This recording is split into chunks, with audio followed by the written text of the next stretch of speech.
distinguished delegates. Yes, I would like to respond to your question first.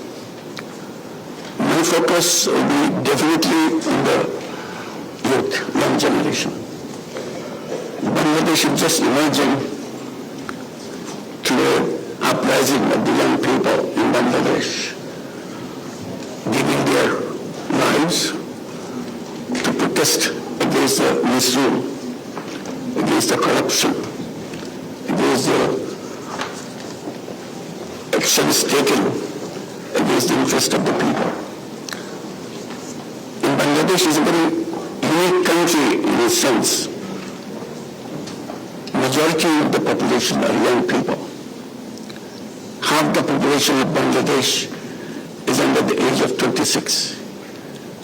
A total population of 180 million. So this is a unique case, but not something that is different from other countries. Aspirations and capability of the young people. So I will focus on that. And particularly in this uprising, not only the young boys are fighting in the street, it's the young girls themselves came out of their classrooms, came out of their dorms, came out of their houses in an enormous number. So it's not only the boys who are raising their voices, the young girls also. So I think that has to be focused, whatever we are taking. The rest generation will be a very young generation wherever we are. So this is one particular focus I want to make. It's an honor for me to address this August gathering on behalf of the least developed countries. We gather here at a time when conflicts, climate shocks, debt distress, and pandemics have derailed our hard-earned development gains. The annual SDG financing gap now stands beyond $4 trillion. The LDCs suffered the most as extreme poverty rises with diminishing development assistance, decreasing foreign direct investment, and widening digital divide. In many of our countries, the annual GDP growth continues to lag behind this 7 present SDG target. I stand before you with a clear message from over 1 billion people.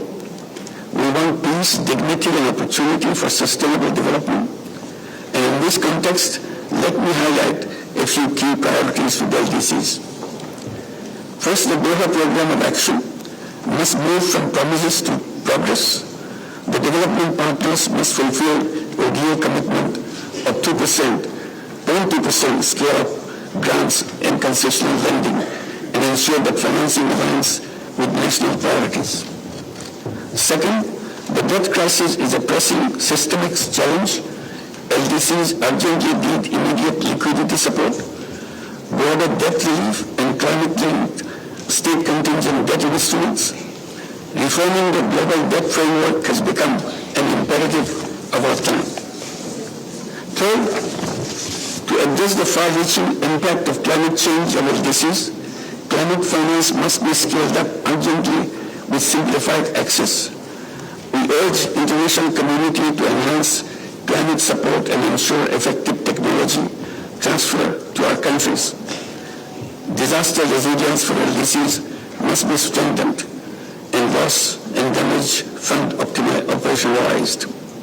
Finally, the global financial architecture must be overhauled to make it equitable, representative, and fit for purpose.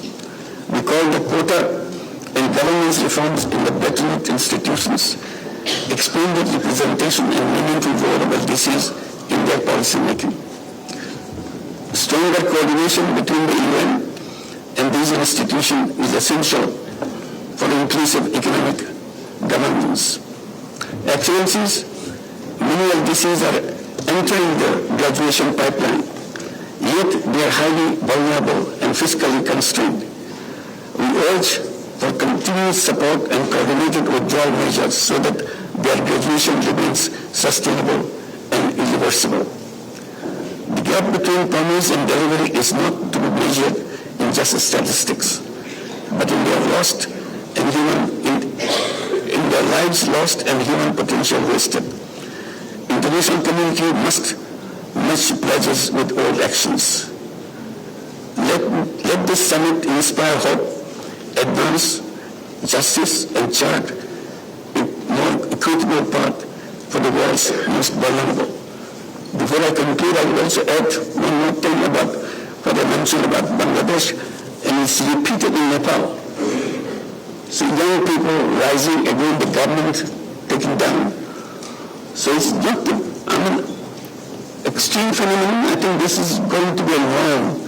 Young people expressing themselves in a very expressive way, which may not be very conducive in some cases. But before we burst into those kind of expressions, we should be taking consideration of making the life for the young people different than it had been. Young people represent a new future. And this is a very different kind of generation than we have been going through in our lives, in our history. So the attention that I want to draw, we have to reorient our thinking in terms of the young people. Thank you very much, sir.